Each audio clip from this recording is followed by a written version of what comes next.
crois que je n'ai jamais été aussi en colère et aussi triste qu'en ce moment. Moi, le descendant d'esclaves, dont les ancêtres furent déportés d'Africa pour être des bêtes de somme dans le Nouveau Monde, je découvre qu'en ce début de 21e siècle, en cette fin d'année 2017, je découvre qu'en Libye, ce que nous redoutions, après les accords passés entre les uns et les autres, qu'en Libye, on est en train de vendre des Africains. On vend nos jeunes qui, parce qu'ils ne pouvaient plus supporter le manque de vision d'avenir dans leur propre pays, ont décidé de partir, de braver le désert, de braver la mer, de braver la violence des groupes armés, de se retrouver humiliés en Europe en arrivant. Mais que se passe-t-il en Libye? Un trafic qu'on ne saurait voir, des migrants vendus comme des bêtes sur un marché, des conditions d'extrême exploitation. Les images de CNN suivies par la colère virale de Claude Issard de RFI suffiront-elles à réveiller les consciences? Qui peut agir et comment?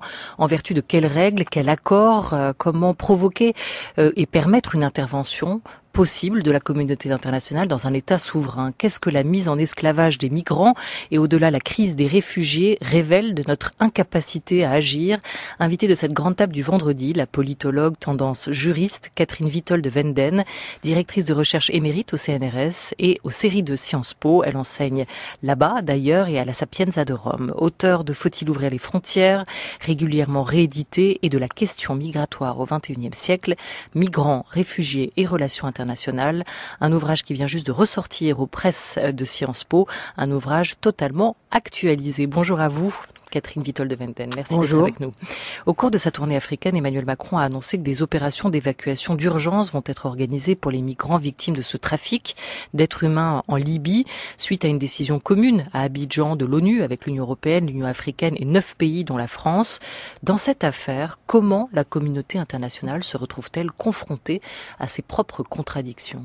Alors je pense qu'elle est même acculée, et tout particulièrement l'Europe qui a été un peu aux abois avec ce qu'on a appelé la crise des réfugiés, même si elle n'a accueilli qu'1 million de personnes sur 506 millions d'Européens. Et l'accord avec la Turquie, donc, a été une première réponse, surtout allemande, mais également européenne, pour essayer de maintenir, de contenir les flux qui arrivaient du Proche-Orient vers l'Europe. Pour la Libye, il s'agit plutôt de contenir les flux subsahariens. Depuis 10 ans, 15 ans, la Libye est une terre de traversée, de transmigrants, comme certains disent, vers l'Europe. Pendant longtemps, donc, ils allaient travailler, ces subsahariens, en Libye, dans le gaz et le pétrole. Ensuite, il y a eu la crise de 2011, et donc une sorte de chaos politique qui s'est installé. Et ceux qui ont gagné un peu d'argent, ils se disent plutôt que rentrer au pays, essayons de payer les passeurs pour aller au-delà en Méditerranée. Sauf que pour beaucoup, surtout de nouveaux arrivants, les choses se sont beaucoup gâtées. Comme il y a plus d'État en Libye, eh bien les passeurs sont les maîtres du jeu, les trafiquants, ceux qui réduisent les jeunes à l'esclavage. Il y a aussi des prélèvements d'organes. Il y a le rapport département de la population des Nations Unies qui a signalé ça il y a une quinzaine de jours. Donc c'est l'horreur, viol, prostitution, etc. C'est ça la Libye, des formes d'enfermement. Et si l'Union européenne envisage de signer avec la Libye un accord de containment, comme on dit, on lui demande de maintenir sur le territoire les gens qui sont arrivés en Libye. Je ne sais pas avec quel État l'Union européenne a l'intention de signer et quelles sont les garanties minimales qui peuvent être exigées en matière de traitement des personnes, compte tenu de ce qu'on voit aujourd'hui sur le territoire libyen, de ces subsahariens, par des Libyens eux-mêmes. Oui, c'est le terme employé par le docteur Paul Kananoura, président de l'Institut Mandela sur RFI, qui disait comment confier la gestion de l'immigration de ces hommes, de ces femmes à un État sans droit. Et encore, peut-on parler d'État concernant la Libye, qui est particulièrement divisée aujourd'hui en totale décomposition. C'est même très compliqué de savoir avec qui on pourrait discuter ou négocier. L'AFP nous le rappelait encore cette semaine, des milliers de migrants emprisonnés dans des centres en dehors de tout contrôle, que ce soit celui des autorités libyennes et encore plus celui des organisations internationales. Donc là, il manque un interlocuteur. Alors c'était déjà le cas du temps de Monsieur Kadhafi, qui avait demandé beaucoup d'argent à l'Italie, avec laquelle il avait beaucoup traité des accords bilatéraux de reconduction à la frontière, mais aussi de maintien sur le territoire libyen des subsahariens qui s'apprêtaient à passer en Italie. Il avait demandé de l'argent, il avait demandé la construction d'une autoroute qui n'a pas été construite à cause de la révolution de 2011, allant de une translibyenne, de l'Égypte jusqu'à la Tunisie, des quantités d'aides diverses au développement, etc. Et là, on ne sait pas très bien quelles seront la nature des accords. C'est assez flou pour l'instant. On peut se demander si c'est une sorte de mesure lancée pour essayer de voir quelles sont les réactions de l'opinion publique, ou alors si vraiment l'Union européenne a sérieusement envie de traiter avec la Libye, qui est le pays des passeurs, qui est le pays des trafiquants, de l'esclavage, de l'emprisonnement, et donc c'est très très inquiétant pour le traitement de l'immigration qui se destine à prendre la route de l'Europe.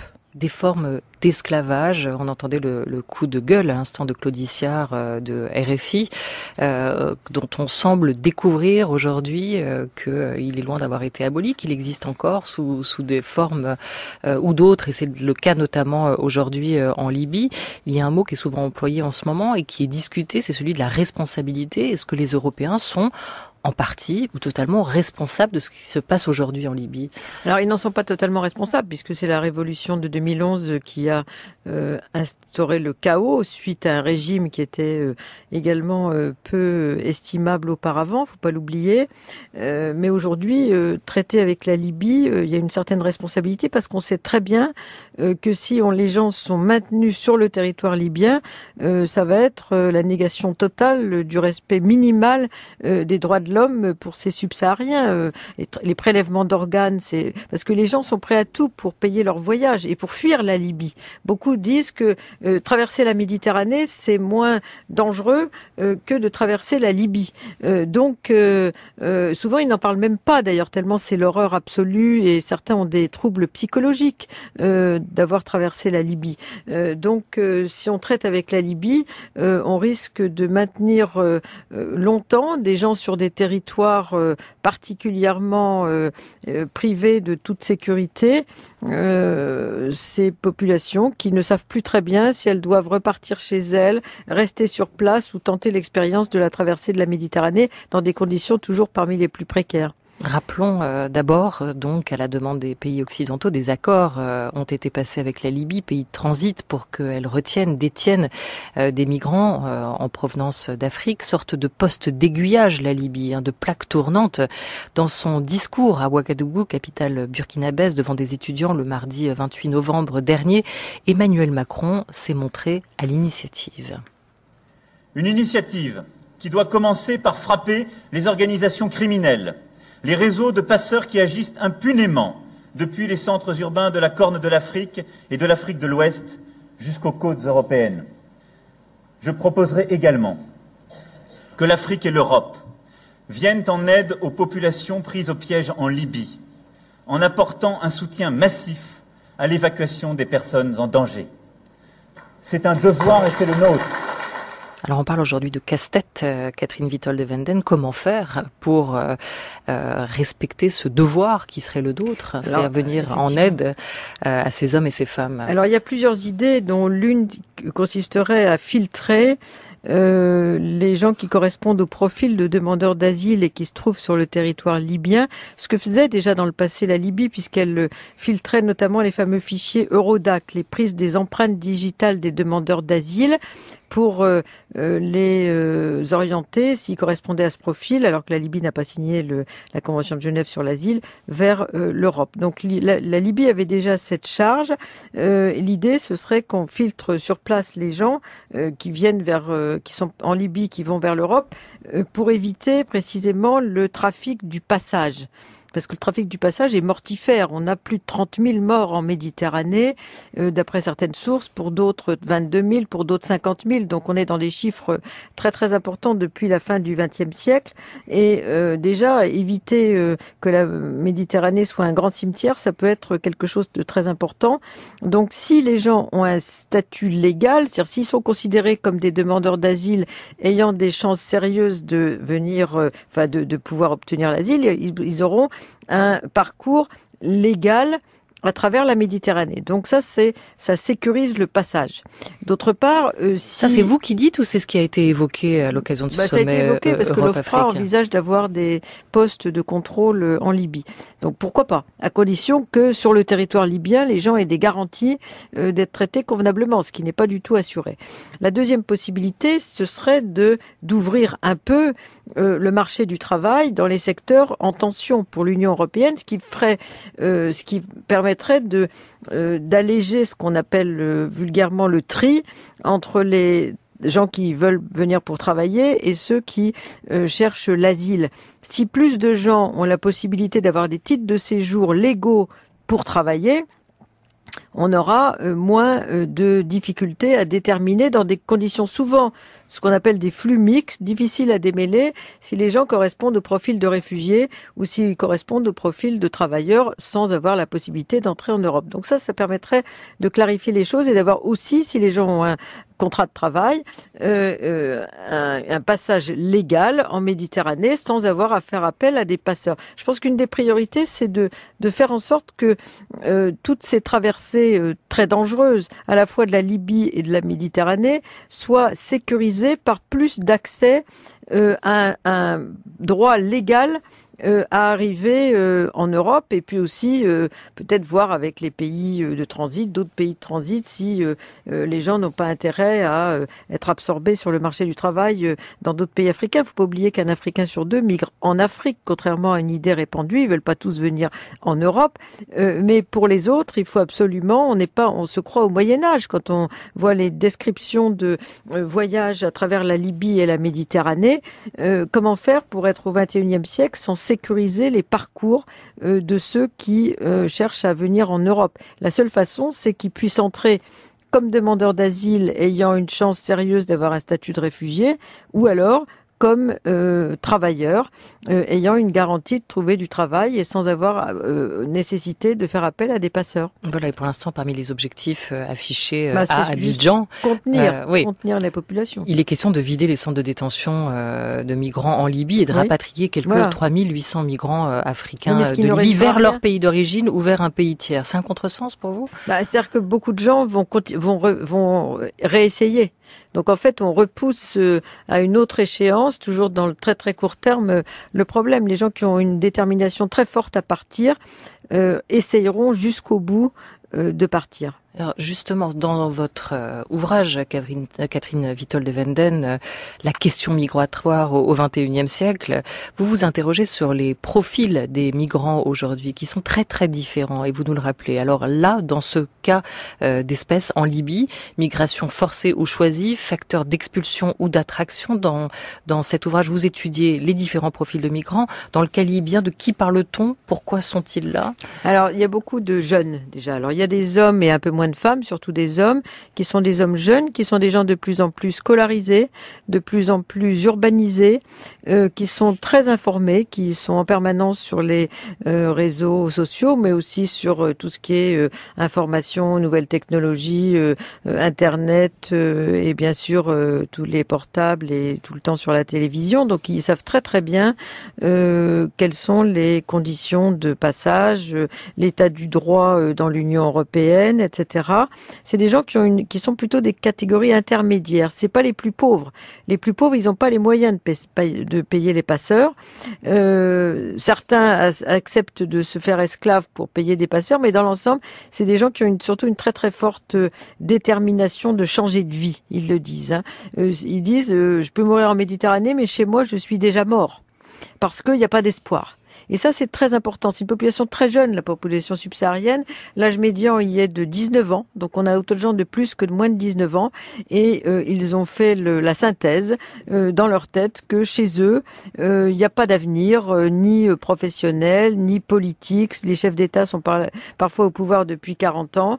Et donc, la seule façon de trouver une autre alternative, c'est de partir. Alors, ils veulent partir, cette jeunesse, elle veut s'en aller ailleurs, mais vous qui êtes juriste aussi, est-ce que un droit à la mobilité est aujourd'hui garanti quelque part? Il n'est absolument pas, mais en revanche, il y a un droit de sortie qui est devenu presque universel. Aujourd'hui, il y a presque aucun pays, sauf la Corée du Nord, où on ne peut pas sortir, légalement avec un passeport. Ça, c'est une nouveauté depuis les années 90. On a pu sortir de l'ex-URSS, on a pu sortir de la Chine, on a pu sortir de quantité de pays du Sud.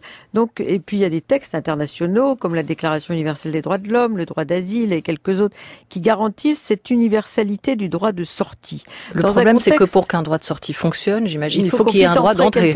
Et alors malheureusement, le droit d'entrée s'est beaucoup durci, d'une part à cause de la montée en souveraineté et souverainisme presque des États sur les différents critères d'entrée de plus en plus difficiles, dans le sens de plus de fermeture des frontières, avec une opinion publique hostile à plus d'immigration, et puis également avec une volonté de plus en plus forte de gens du Sud qui veulent tenter l'expérience. Donc on est dans une contradiction absolue. On peut sortir, mais on peut pas entrer quelque part. J'ai un collègue belge qui appelle ça le pas suspendu de la cigogne. On peut lever le pied, mais on peut pas le poser quelque part. Et c'est ça la contradiction à laquelle tous ces gens qui se retrouvent en Libye, qui viennent de l'Afrique subsaharienne, sont confrontés quand ils essayent d'aller vers la Méditerranée. Alors, est-ce qu'aujourd'hui, en 2017, il serait judicieux de consacrer ce droit à la mobilité? Il l'est un petit peu, puisqu'il y a des rapports internationaux qui l'ont quand même signalé. Le rapport du PNUD de 2009, qui s'appelle « Lever les barrières », qui dit que la mobilité est un facteur essentiel du développement humain. Également, la Convention des Nations Unies de 1990 sur les droits de tous les travailleurs migrants et de leurs familles, de l'ONU, qui n'a été signée que par une cinquantaine de pays, tous du Sud. Donc les pays du Nord sont très réticents à faire signer cette convention parce qu'elle donne certains droits aux sans-papiers. Il y a également, bien sûr, des droits qu'on ne peut pas éviter, comme la reconnaissance des droits de l'enfant. Il y a une convention de 1989 sur les droits de l'enfant. On ne peut pas repousser les enfants. On est obligé de les traiter sur place, de les éduquer, de les prendre en charge. On a également le droit de vivre en famille qui s'est quasiment constitutionnalisé dans beaucoup de pays européens. Donc, le droit d'asile, bien sûr. Donc, un certain nombre de droits sont doivent être obligatoirement mis en œuvre, mais pour d'autres, il n'y a aucun droit, il n'y a pas de statut universel du migrant, enfin il y en a un, mais qui peine à être signé, et donc seul l'universalisme existe pour le droit d'asile, pour l'instant.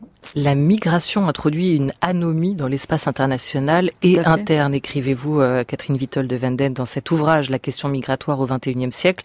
Vous consacrez un chapitre entier à la question de la souveraineté, oui. La frontière étant depuis toujours l'un des attributs de la souveraineté, comme lieu de contrôle, entre autres, quand la mobilité est aujourd'hui valorisée comme un attribut de la modernité. Mais alors en quoi ce droit à la mobilité, s'il existait, perturberait quand même fondamentalement notre rapport à la souveraineté? Dans la mesure où les gens qui sont en dehors de leur territoire créent une sorte de désordre sur la scène internationale, puisqu'on a de plus en plus de doubles nationaux, on a de plus en plus de gens qui vivent dans la mobilité comme mode de vie. Donc les États n'ont plus le contrôle ou ont le sentiment de ne plus avoir le contrôle sur leur population, sur la définition de leur identité, de leur culture, etc. Les choses se sont beaucoup plus mêlées que dans le passé. Et dans ce monde, disons, global, comme certains disent, les États résistent avec l'affirmation de l'expression de leur souveraineté sur leurs frontières, sur leur territoire, sur leur population, sur la culture qu'ils diffusent. Et donc, effectivement, ça crée un désordre dans l'ordre classique international des États. Qui perdrait le monopole du pouvoir, le leur, c'est ça. Invitée de cette grande table du vendredi, la politologue Catherine Vitol de Venden pour la question migratoire au XXIe siècle. France Culture, il est 13h17. France Culture. La grande table. Olivia Gesbert. La question migratoire. Va-t-on vers un nouvel humanisme? Mireille Delmas-Marty, juriste, professeur honoraire au Collège de France et membre de l'Académie des sciences morales et politiques, pense que oui. Extrait, si vous le voulez bien, de son cours au Collège de France sur le sens et le non-sens de l'humanisme juridique autour du durcissement du contrôle migratoire.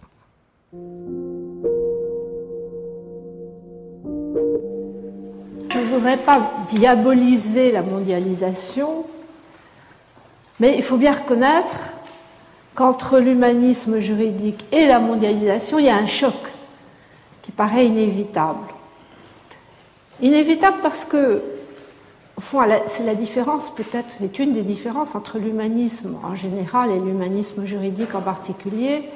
Le second s'est construit en même temps que les États. Il s'est construit sur un modèle souverainiste, en fait. Or, la mondialisation actuelle, qui n'est pas la première dans l'histoire, c'est celle qui va s'étendre pour la première fois au système de droit. Elle marque, de ce fait, un affaiblissement des principes de souveraineté, des principes de territorialité des États, et donc un dépassement du modèle souverainiste. Mais sans pour autant le remplacer par un autre modèle qu'on pourrait considérer comme universaliste. La mondialisation conduirait, c'est la formule de Daniel Lechac qui vient de publier un livre sur les paradoxes de l'universalité en droit, ce serait une universalité de façade.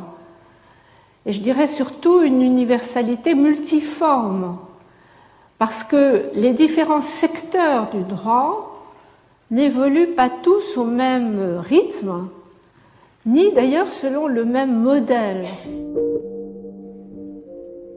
En quoi, Catherine Vitol de Wenden, cette question migratoire est à la fois un enjeu juridique, comme l'évoquait Mireille Delmas-Marty, mais aussi philosophique et politique? C'est-à-dire en quoi est-elle aussi un paradoxe du libéralisme aujourd'hui?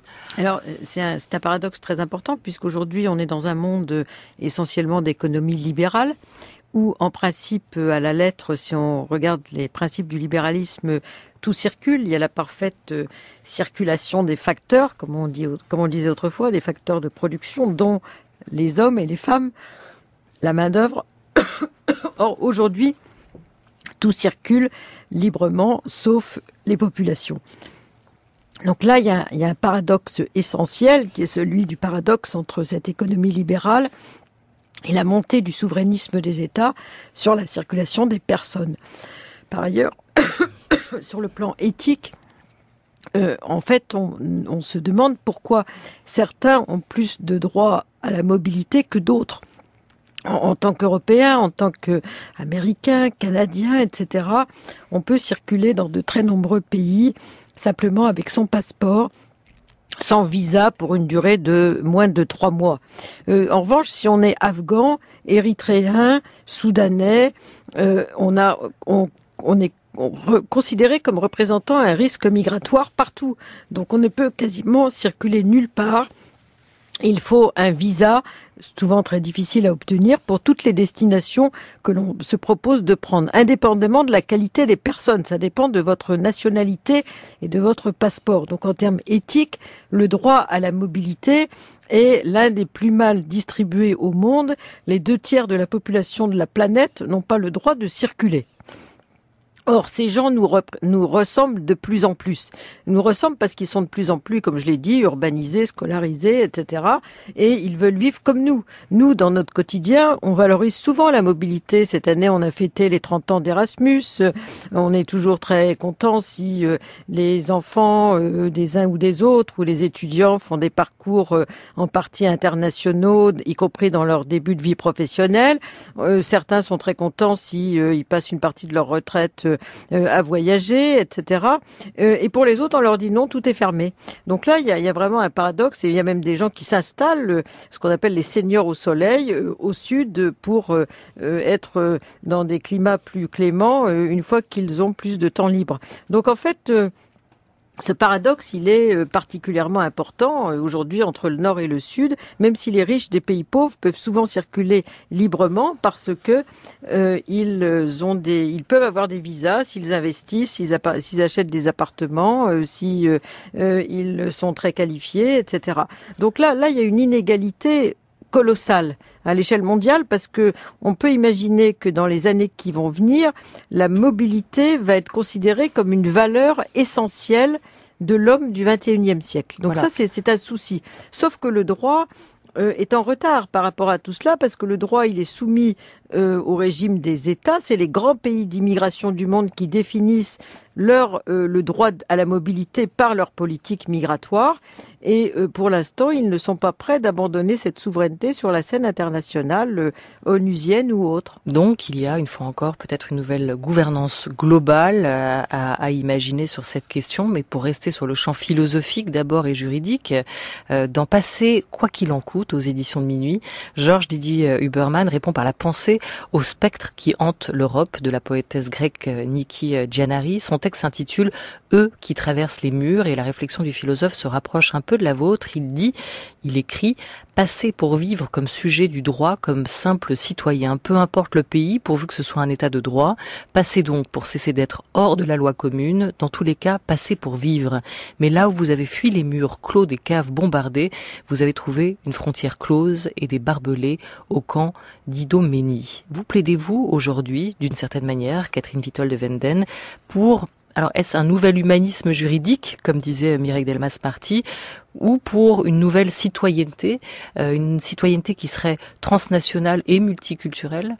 Alors, je ne sais pas si c'est... Enfin, je dirais qu'il faut réfléchir à la citoyenneté parce que pendant très longtemps, encore aujourd'hui, la citoyenneté, elle a été pensée dans le cadre de l'État, alors que beaucoup de gens vivent leur citoyenneté de façon plurielle. On a de plus en plus de doubles nationaux. On a de plus en plus de gens qui vivent en permanence dans une sorte de circulation migratoire, dans des espaces multiples, qui se réfèrent d'ailleurs à une multiplicité de points de référence. Ça fait partie de l'évolution de ce 21e siècle commençant. Donc il faut adapter la réflexion. Il y a des valeurs nouvelles qui ont été introduites dans la citoyenneté à cause de la mobilité. La notion de diversité, par exemple, qui est une notion qui est introduite dans la définition de l'Union européenne. Également la lutte contre les discriminations, toutes les thématiques du vivre ensemble, du cosmopolitisme. On dit qu'on est dans un monde de plus en plus cosmopolite. Donc la citoyenneté ne peut plus être limitée à la définition de 1789.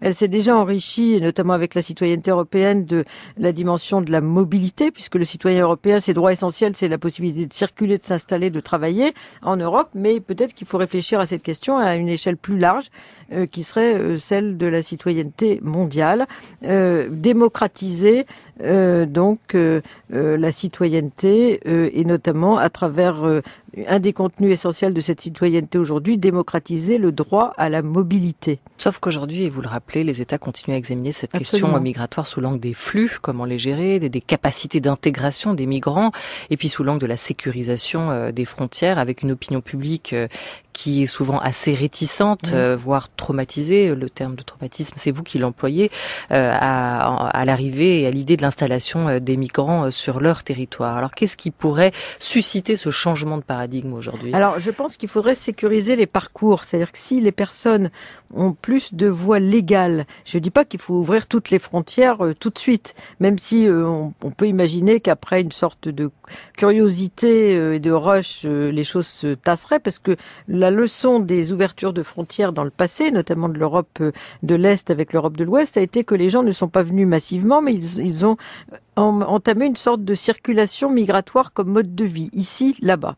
C'est le cas aussi des doubles nationaux de la rive sud de la Méditerranée. Et beaucoup aspirent à ce genre de vie. Ils aspirent pas tous, loin de là, à s'installer chez nous définitivement. Ils veulent aller, venir. Donc il faut favoriser ces allées et venues parce que ça permet de créer des entreprises ici et là. Ça permet beaucoup plus de dynamisme économique. On perd beaucoup économiquement en fermant les frontières. Les gens envoient aussi moins d'argent chez eux dans des pays qui dépendent beaucoup des transferts de fonds, etc.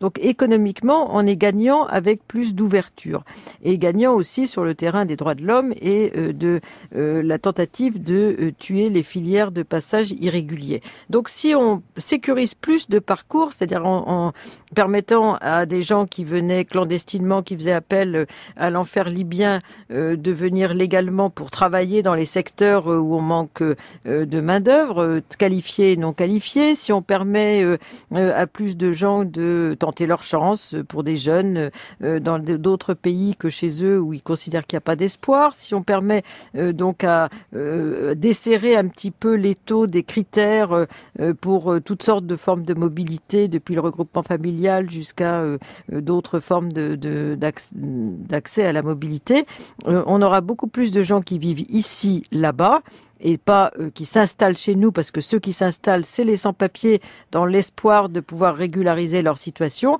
S'ils ont un certain confort dans leur façon de circuler, on aura plus de circulation migratoire qui sera bénéfique des deux côtés. Puisque vous avez dit chez nous, Catherine Vitol de Vanel, il nous reste toute petite minute, vous étiez le mois dernier à Calais, où en est-on? Oui. Est-ce que vous pensez que cette ville, symbole de l'échec des politiques migratoires, peut devenir peut-être une ville laboratoire de la politique de demain? Ça pourrait être, mais à condition qu'on ait un bon accord renégocié franco-britannique et que l'Europe manifeste un peu de son pouvoir pour essayer de faire en sorte qu'on aille dans le bon sens.